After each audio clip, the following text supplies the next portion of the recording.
All right. Well, seniors, welcome, class of 2021, to your information session. We are excited to be able to be presenting to you information that we hope is going to help you be ready for this busy application season. So even though our circumstances are obviously different than what we are accustomed to, we think that we've provided you a lot of information that you could go back to and look at to help you be ready to begin your college application season. So first and foremost, this slide reminds you about your email address. Please, please, please make sure that at this stage of the game that you are checking your email daily. That's important. You're going to be getting things from your counselor. You're going to be getting things from colleges, some to which you are applying, maybe just information about new colleges, but you want to make sure that you're checking your email daily and that you're responding on a very regular basis. So please don't delay because some things are going to be time sensitive. You want to make sure that you're responding on time.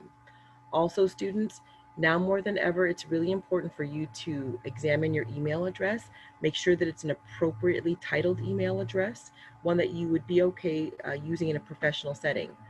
This is the same email address that we want you to use for Naviance, Common App, and financial aid. So get used to using one appropriately named email address. Now let's talk a little bit about choosing your colleges. That question comes up a lot this time of year because there's so many schools to choose from. And students often wonder, should I apply here or is this school out of my reach? One feature that we encourage you to use is right there on Naviance, and it's called the scattergram feature.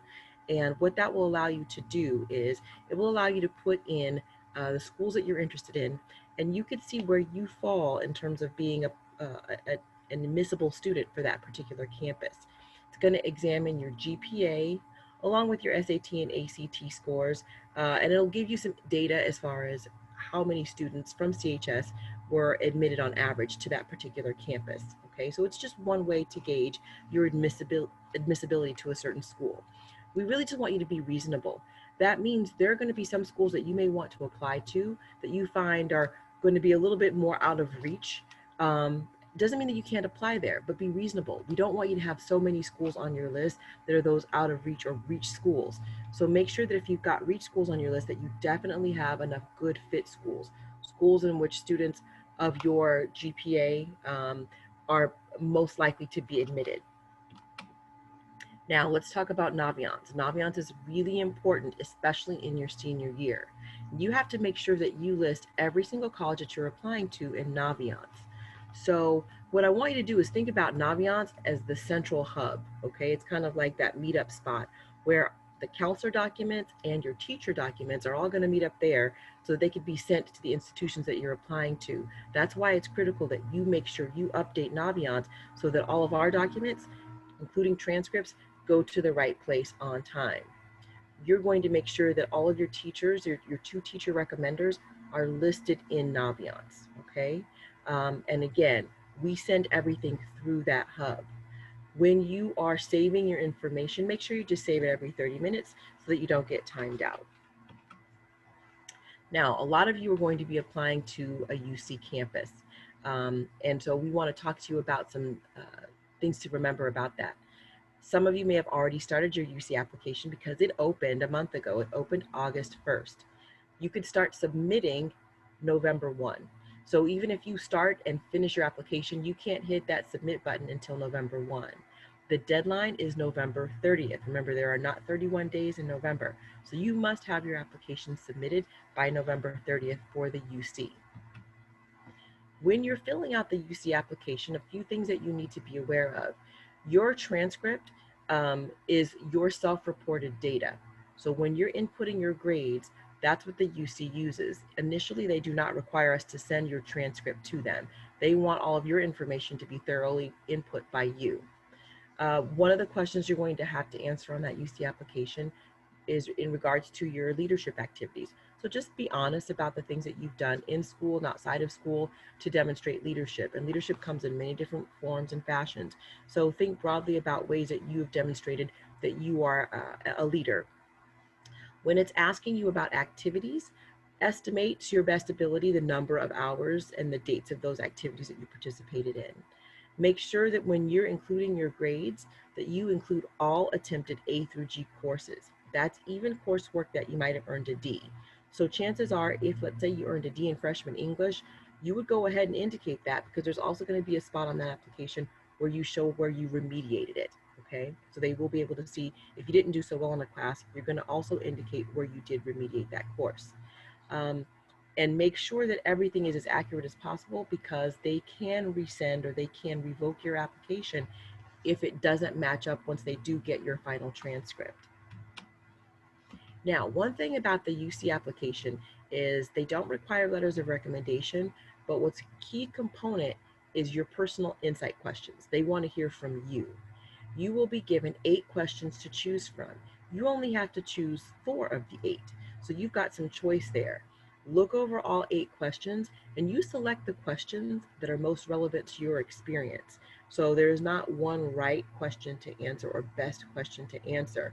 What your friend chooses to answer might be totally different than you, because it's all based on your circumstances and where you think you can speak the most effectively to convey things about yourself. When you are responding, we would encourage you to save your responses as a text document that you can then upload to the application, as opposed to just typing your responses in the application itself. There is a link here on the slide that takes you to a personal insight writing tutorial. Please use that link. That's going to give you some tips on how to actually write your essay or how to write your responses. Responses are limited to 350 words. I think the hardest thing about writing a response like this is, how do you summarize yourself in such a limited amount of words? So you really want to take time to practice and go through the tutorial so that you can make sure that the most important things about you are being conveyed in those 350 words. The one thing you're going to notice on the UC application is there is a question that says release affidavit. Just realize that by checking that box, you are permitting your counselor to speak on your behalf. That is a good thing. On a regular basis, we typically aren't asked questions about you from the UC. However, if they do have questions about you, usually in a case or in a situation where we can kind of help speak in your favor, you want us to be able to do that. So we know you're going to see a lot of terminology and there are going to be a lot of questions that you might want to gloss over. And sometimes students will gloss over things that they don't understand. Just understand that checking that box means, hey, I'm okay with you talking to my counselor if the need arises. All right, let's shift a little bit and talk about the Cal State application. There's the website right there so that you can access the Cal State application.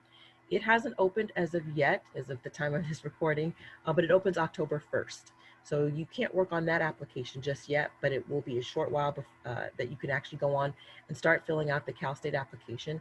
And the nice thing is that the deadline is the same as the UC application. It closes November 30th.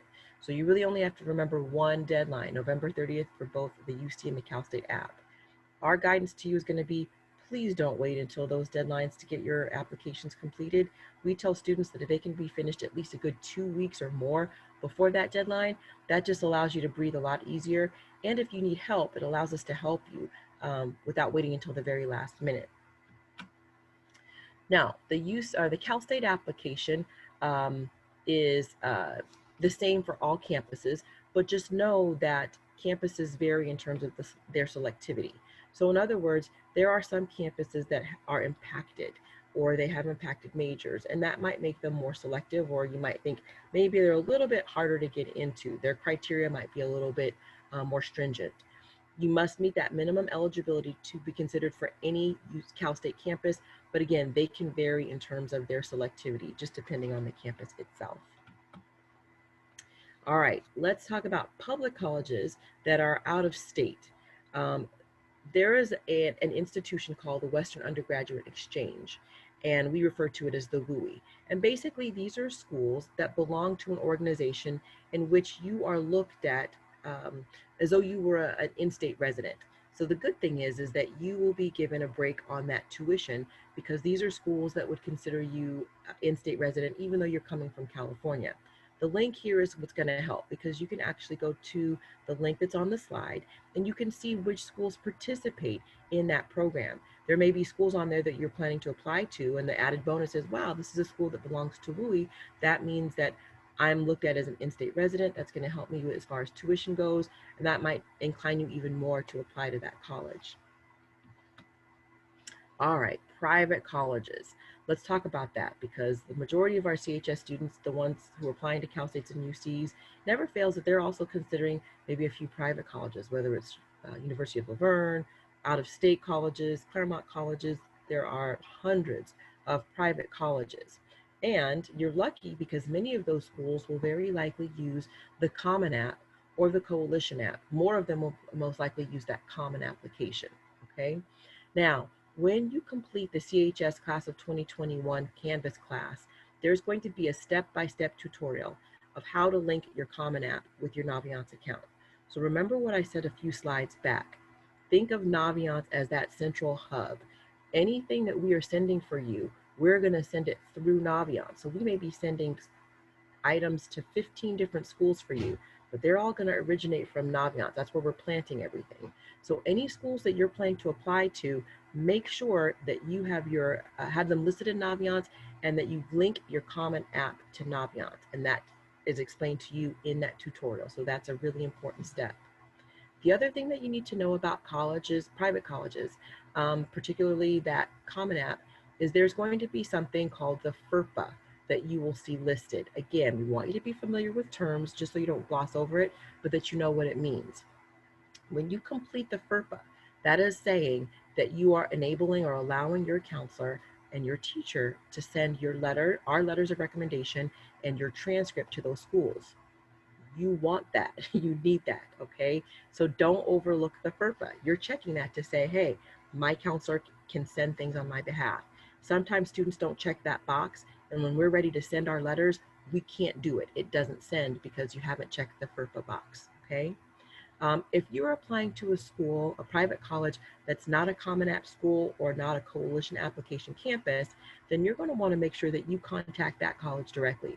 Go to the college website. They will give you some clear explanations on what specific application they are requesting or that they use. So there are a handful of schools that have a very particular application. I think MIT might be one of them, in which you have to submit that application.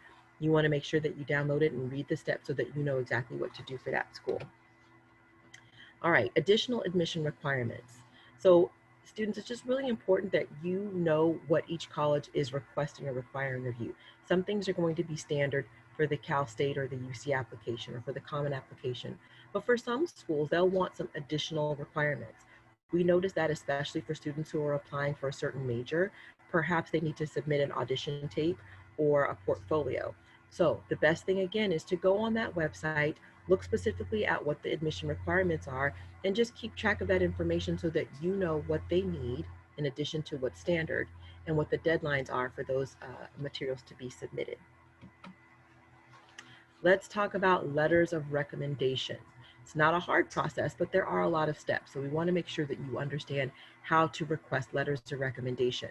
You will notice on the slide, a very important deadline is September 25th. Some of our seniors already started giving us their letter of recommendation information. Good for you, but just realize that September 25th is the deadline in which you need to tell your counselor and your teacher that you are requesting a letter. That is the deadline in which you submit your counselor or your teacher questionnaire. Instructions for those steps are also on the Canvas class, that class of 2021 Canvas class. And the teacher questionnaire and the counselor questionnaire are embedded in the class. The UC and the Cal State do not require or they do not accept letters of recommendation. So if you're only applying to public schools like the UC or the Cal State, good news is you don't need a letter of recommendation. But students, I will say this, most scholarships that you're going to apply for will require letters of recommendation. So you're still going to need to think about that date, put it on your calendar, because if you're going to require any letter for any reason, you still need to let your counselor and teacher know and still submit the required materials by September 25th. If you add colleges to your list after September 25th, let's say you've given your counselor, you've submitted everything to your counselor, but then in October you discover other schools. You want to make sure that you add those schools in Naviance.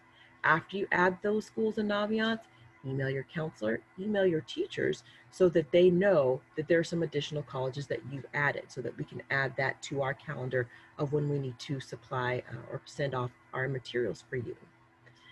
Please know that you need to pay for those additional transcripts through the ASB store prior to us sending them. So if you add 2 or 3 additional schools, that means you're buying 2 or 3 additional transcripts. Go ahead and take care of the payment through ASB.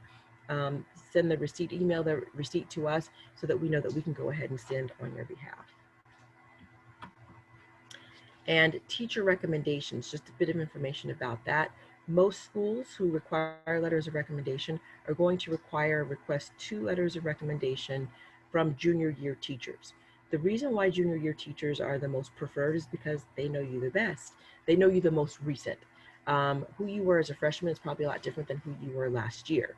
And so having a teacher who can speak on your behalf, who has seen you most recently, is advisable.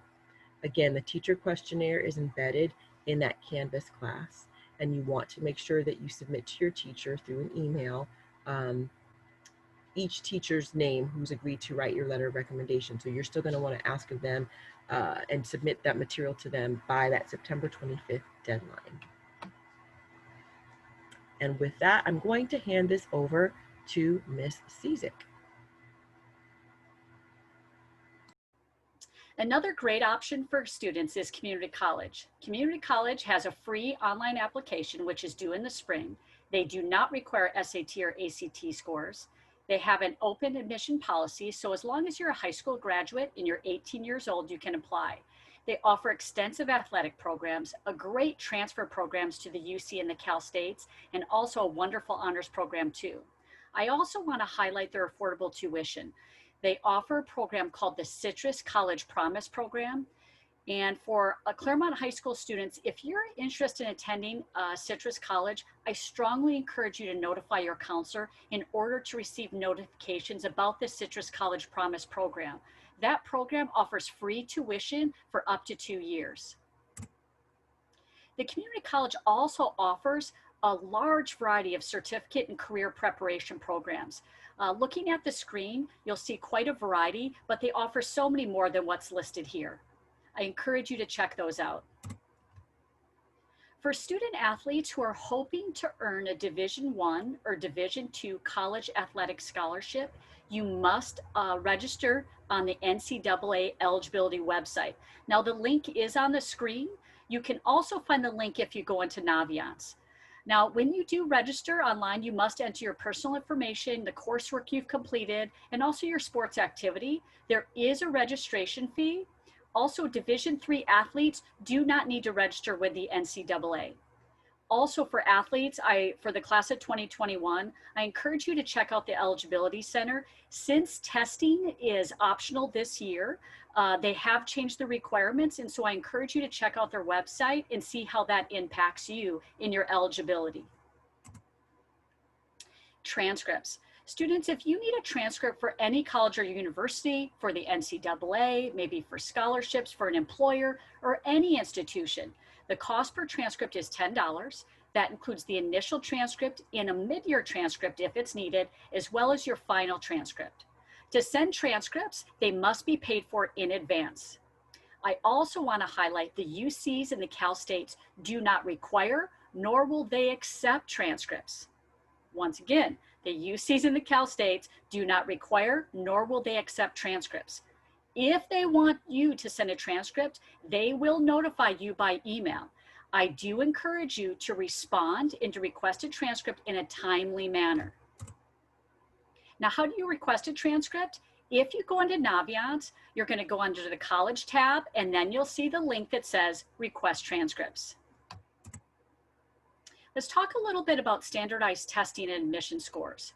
Due to the pandemic, most students were unable to complete their admissions testing this last spring, and it doesn't look good for this fall. However, the majority of colleges in the United States, including the UCs and the Cal States, have announced that testing is optional for this year. However, for students who have taken the SAT or the ACT or the SAT, and you want to submit your scores, you need to log in to the SAT and the ACT to their individual websites to request to have those scores sent, okay? You must know that your test scores are not listed on your transcript. So the only way to send them is through the testing agency themselves. Now, once again, if you have taken the ACT or SAT and you would like to send your scores to a UC or a Cal State, here are the instructions to do so. If if you've sent your official SAT and ACT scores to one UC campus, all of the campuses will be able to have access to them.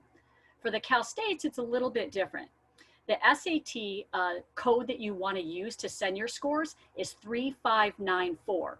When you send your score, your SAT score, to that code, all of the campuses will have access to that score. For the ACT, it's a little bit different as well. That you must use the ACT score manager in order to send those scores.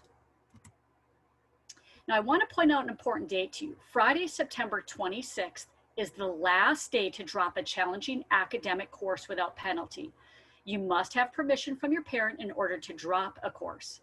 Also, if you anticipate that you might earn a D or F in any course during your senior year, it is your responsibility to notify the colleges to which you have applied that you might end up earning a D or F grade.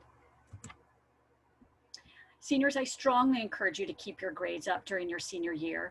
Colleges expect that you will continue to do well in your senior year, and they expect that you're going to maintain that GPA, if not bring it up even higher. So it's imperative that you work hard, continue to work hard during your senior year, and as you're applying to colleges, and they can see the strength in your transcript once you've completed your senior year.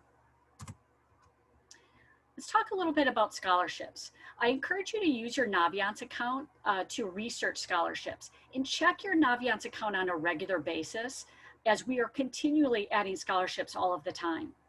Also, on Naviance, we've put a link on there to a website called FastWeb. FastWeb offers thousands and thousands of scholarships. Now, you must create a FastWeb account, but once you do, you will have access to many, many scholarships to which you can apply. Okay, college admission representatives. College reps will still continue to provide college visits to CHS students using a virtual platform. A list of college rep visits, it is posted in Naviance, and students must register for that visit. So I encourage you to go on Naviance, check out the reps that will be visiting our Claremont High School students, and then register to be able to be a part of that college visit. Also, Claremont High School will be holding their own virtual college fair on October 22nd, and we will be sending out more information as that gets closer.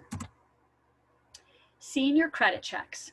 In order to have your senior credit check with your counselor, you must complete the CHS Class of 2021 Canvas course. Okay. Once you log into Canvas, you'll see it there, and we give you step-by-step instructions on how to do that. At the completion of that Canvas course, seniors will have the opportunity to schedule an individual appointment with their counselor to complete their credit check. Financial aid. We will be providing a financial aid night coming up here this fall. We will be sending out more details as it gets a little bit closer. The one thing you can be doing that we encourage seniors to be doing right now is talk to your parents, encourage them to gather their 2019 tax documents, as that information will be required to complete the FAFSA.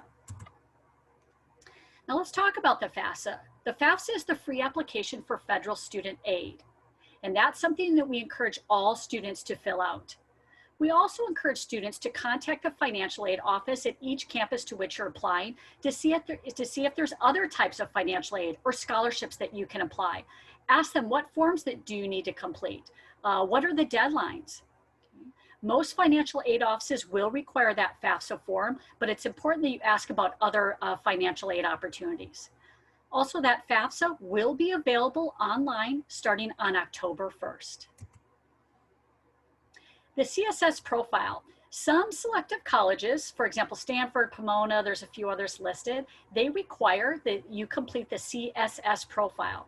There is a link to that profile on the front page of your Naviance account. It will be activated on October 1st. And once you click on that link in Naviance, it will tell you which colleges require this profile be completed for admission. Cal Grant. Cal Grant is a college grant free money program run by the state of California. It provides grant money if you are a resident of the state of California to public and private schools to continue your education after high school. Claremont High School will upload your GPA and all relevant information to help you with that Cal Grant application and to apply for that. fee waivers.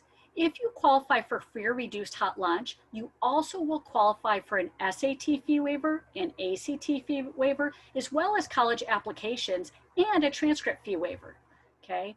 The free and reduced lunch applications are available in the office, and I believe they're also available online. Now, a lot of students will say to me, well, I just bring my lunch when we were in school, or I didn't fill out the application, but I know I qualify. I strongly encourage you, even if you don't use the program, to fill out an application, because that's how we're able to determine if you qualify for these other waivers. Once you do fill out the application, and if you do qualify, I strongly encourage you to let your counselor know so we can help you with these fee waivers. Thank you, seniors, for listening to this presentation, and have a good rest of your day.